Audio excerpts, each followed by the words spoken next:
We are back on MorningLine. Thanks for joining us this morning. Talking about, as always, this time of year, the holidays coming up, unlike any in the past because of the pandemic, and dealing just with some of the emotional issues you might have as you recognize you may not get to spend as much time in as close quarters with loved ones, especially your older loved ones. With us this morning from Mental Health of America of the Mid-South is Lynn Wood and Tom Starling. Appreciate you both being on. If you would, just for our viewers, maybe before we get to some phone calls who maybe aren't as familiar with your organization, Tom, give us a little bit of background about what you do and what kind of services are available. Yeah, well, Mental Health America, we've been serving the greater Nashville area for over 75 years. We were previously known as Mental Health Association. And, what we do, we're a lot like the Heart Association or the Cancer Society, but specifically for mental health. So our programs have to do with making referrals, information, education, advocacy, getting people the help they need at the right time. And our programs in the community range from Alzheimer's help. We were founded before the Alzheimer's Association.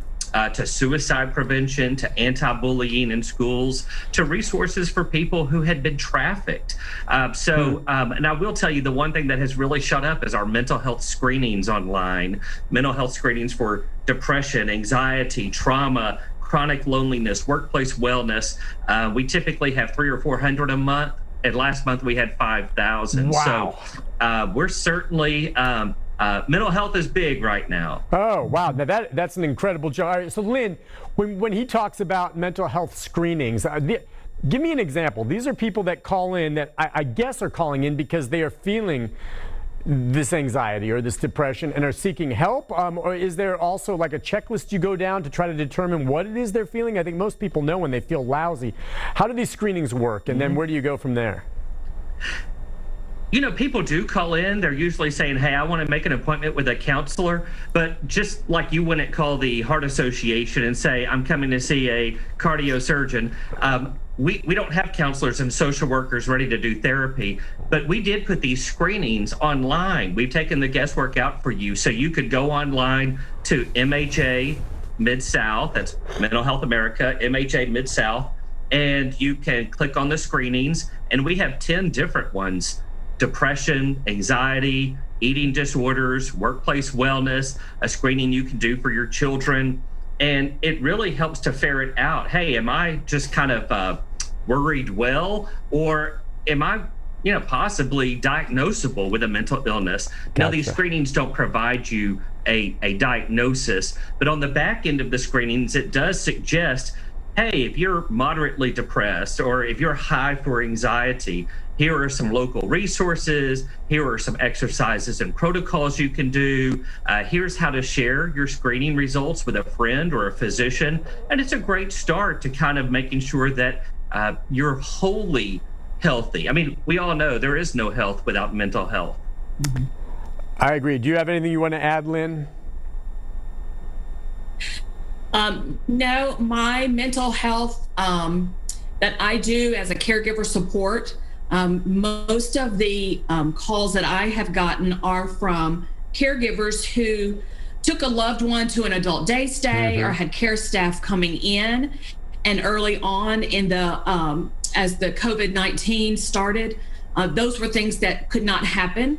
So it was more caregivers calling saying, what can I do with my wife? What can I do with my mom? She can't go to these this adult day stay. And how do I get through my day being a caregiver 24/7 now instead of just in the evening? And so, but we have talked a lot with the holidays and making sure that being a little sad this time of year, that our Christmas and our Thanksgiving was not the way that we wanted it to be. But if that sadness continues on, if you are not doing the things you normally enjoy, then that's where I'm not a clinician. So that is where I do say you need to probably talk to your doctor or take a screening. And those barcodes, they're on a bus now. They're on our websites, they're on flyers where we do promotions for events. So you just scan that barcode. I learned how to do that with Mental Health America. scanned my first barcode ever that I scanned was ours to take that mental health screening. So very simple.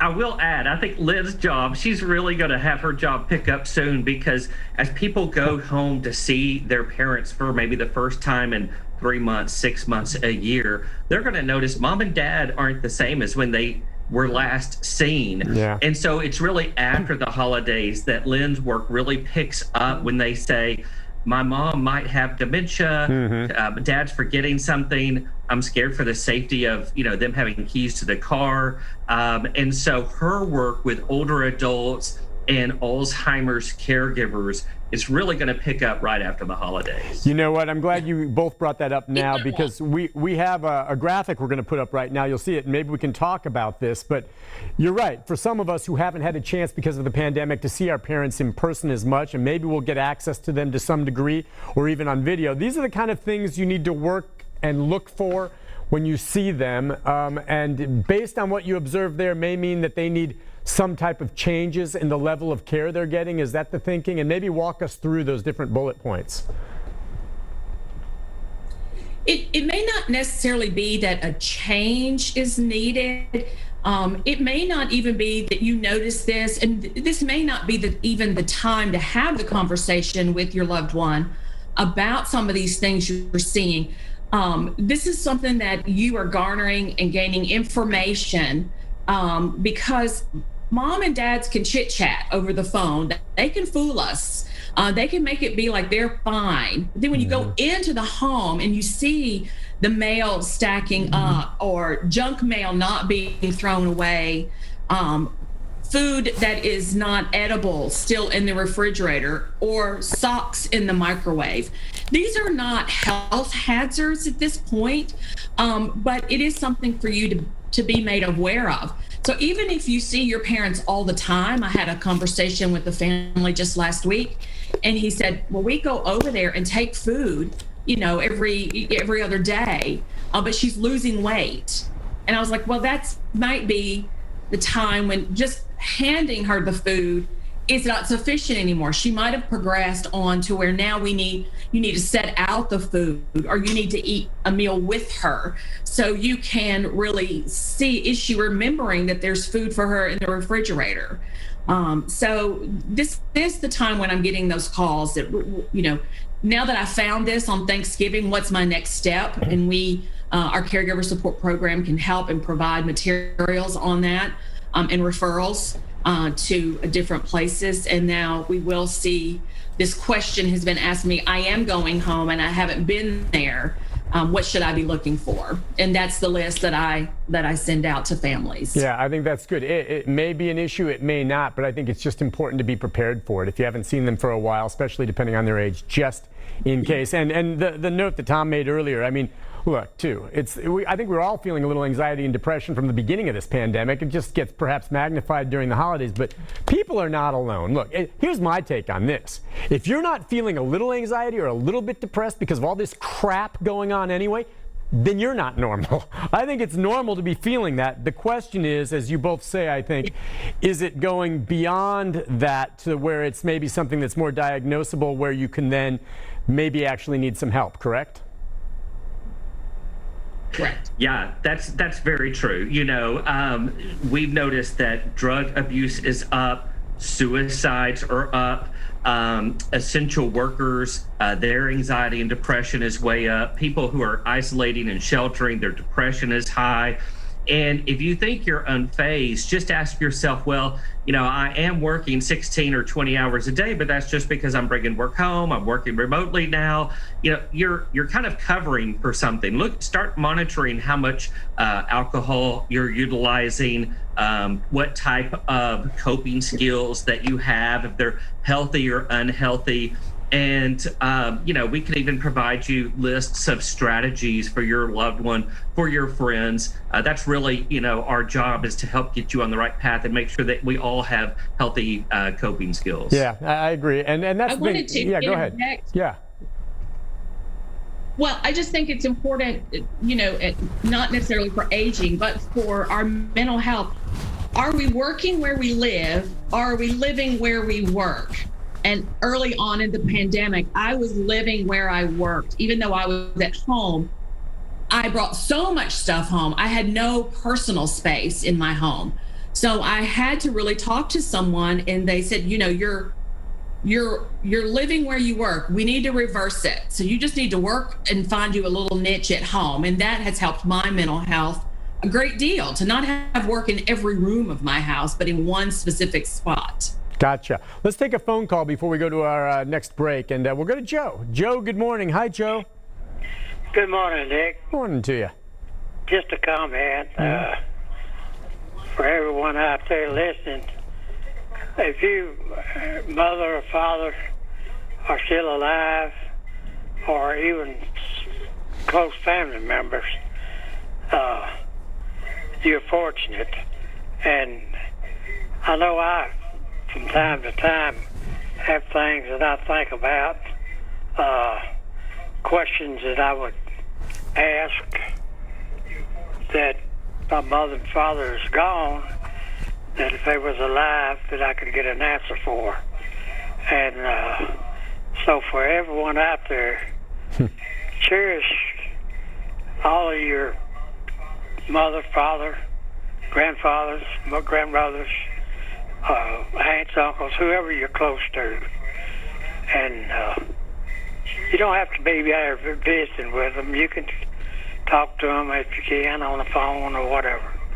But cherish what you've got now, because when they're gone, they're gone. You can't communicate with them anymore. So cherish what you've got. Yep. Hey, listen, I appreciate Joe. You guys would both agree with that.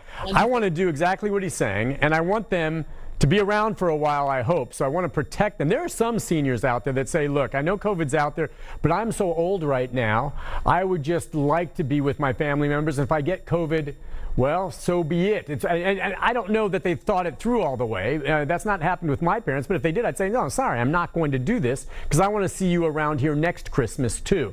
But I mean, there is that attitude to some degree, well, they're old anyway, let's enjoy it now because you never know what the future holds. How would you approach that kind of thinking?